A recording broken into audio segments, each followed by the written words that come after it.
in mind when I give my address. Firstly, I'd like to thank elets for inviting me here.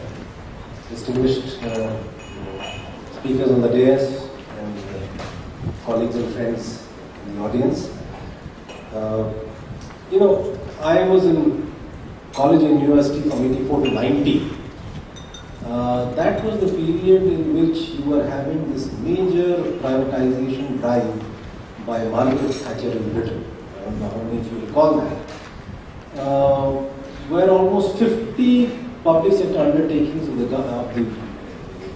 British government were privatized.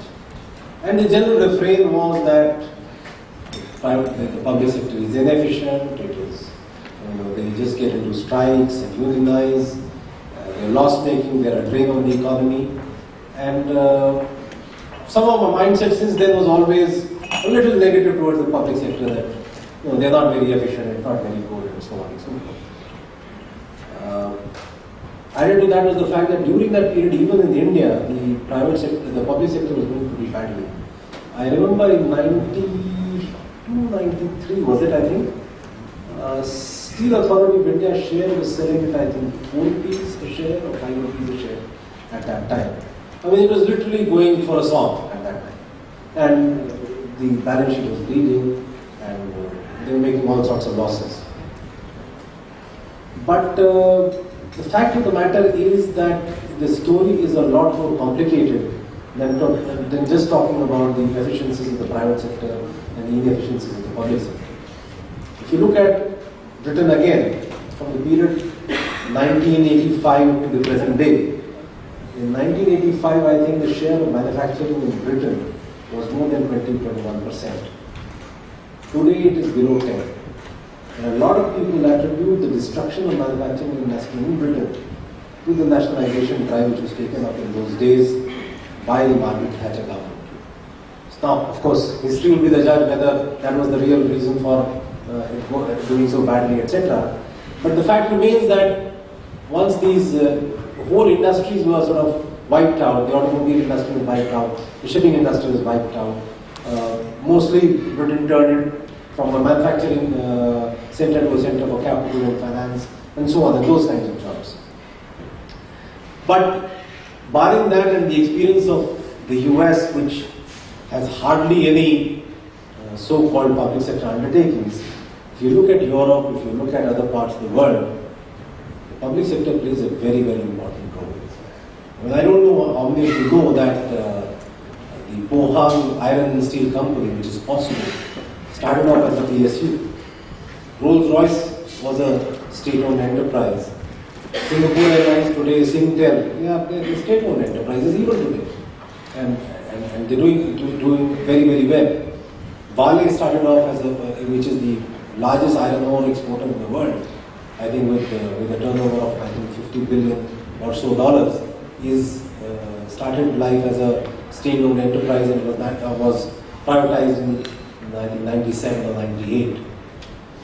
So it is not as if being in the public sector or being in the private sector necessarily makes you inefficient or efficient.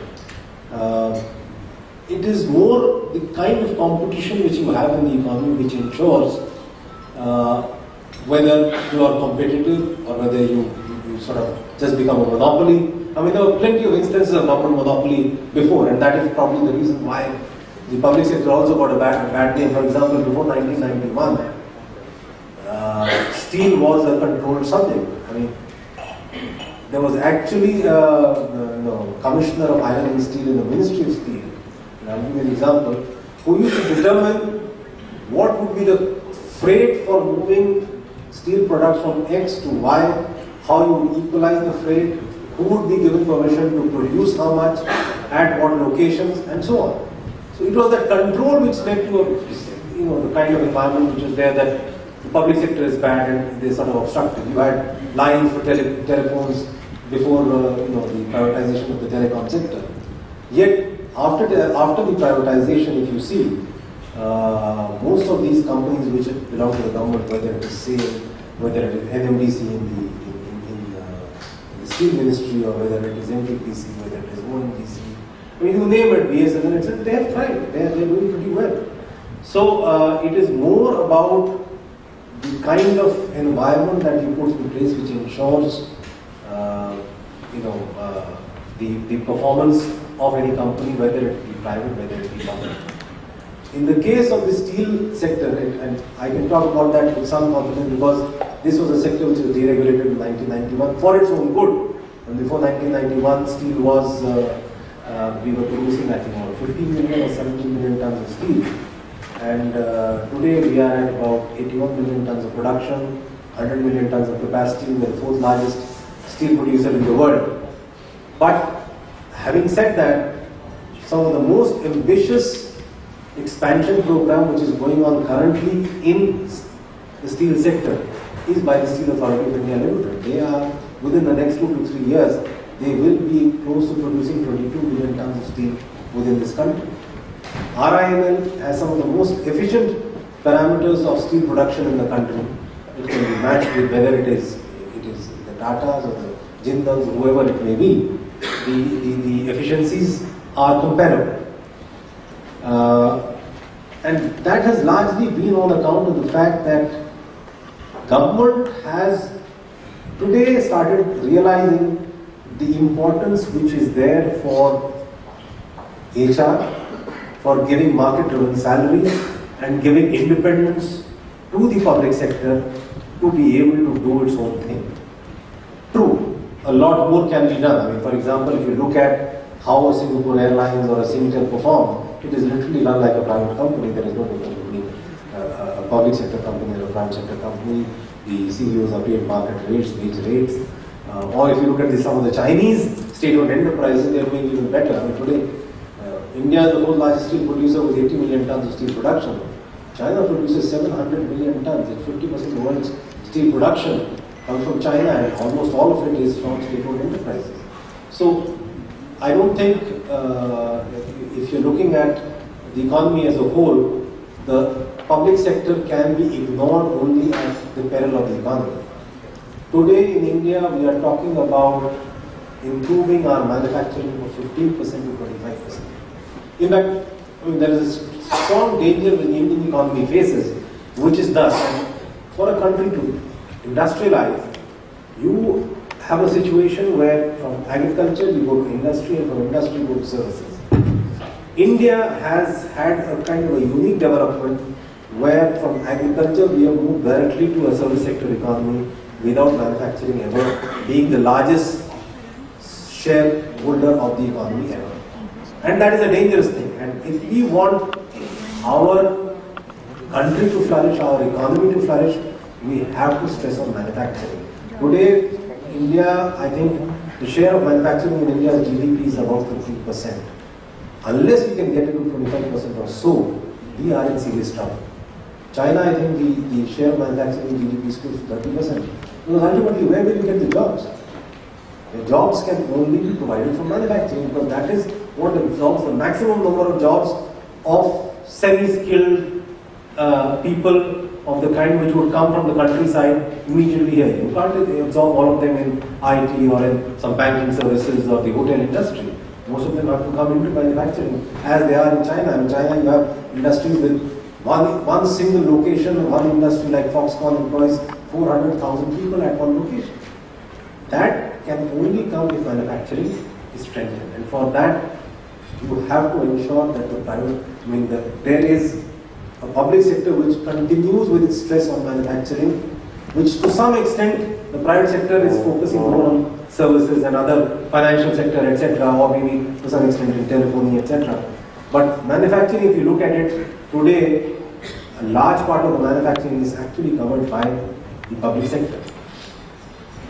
Now, another point that I wanted to talk about is how do India's PSU stack up, if you look at it globally or even in the country.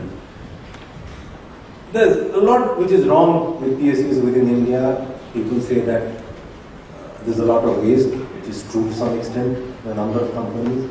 People point to companies like the National Textile Corporation, where most of the companies are sick. But then the fact of the matter is that most of those were taken over from the private sector by the government so that the employees did not lose their jobs. So it's partly because of the poor performance in the private sector that they got nationalized in the first place. And that happened with a number of companies and a number of sectors. You look at the Department of Public Enterprise and the Ministry of Heavy Industries. A number of industries which were taken over were on account of those becoming sick in the private sector and then being nationalized so that the workers and laborers did not lose their jobs. Or some private sector companies being taken over by SAIL, for example. But then those are the added burdens which government or government-owned enterprises have to take on because they are part of government. And perhaps that is something which we need to be more professional about to ensure that, if the industry is dying, the company is dying, so be it. Those workers can move to some other company which then can grow at a much faster rate and provide more jobs, and so on. Or if a sector is dying, so be it. You can have a sector changing from one to the other, the economy relying on some other sector of the industry or economy more than the previous sector which was there.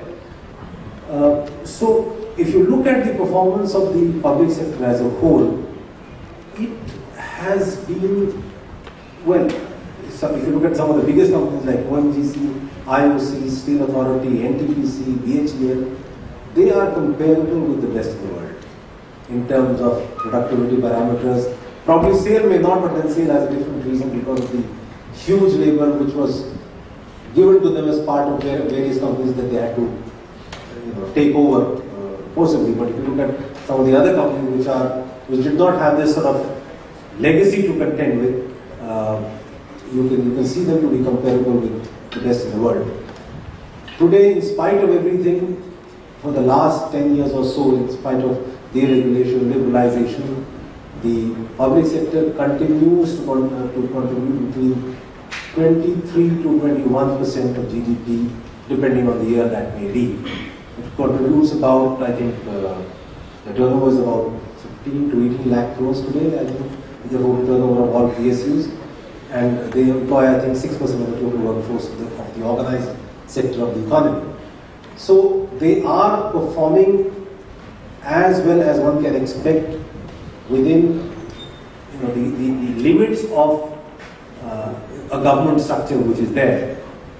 But if you look at the manpower which is there in this in public sector undertakings, they are comparable with the best in the private sector. In fact, whenever the sectors have been deregulated, for example, steel or telecom or insurance, these people from government companies which have moved over to the private sector and helped grow that sector as a whole. So in terms of manpower, the quality of manpower, I think there is not too much to complain as far as the public sector is concerned. In terms of speed of movement, yes, definitely they are far risk averse than the private sector. I think that is a given, but to me that is more a sign of strength rather than of weakness. The first rule of business is that you do not make a loss.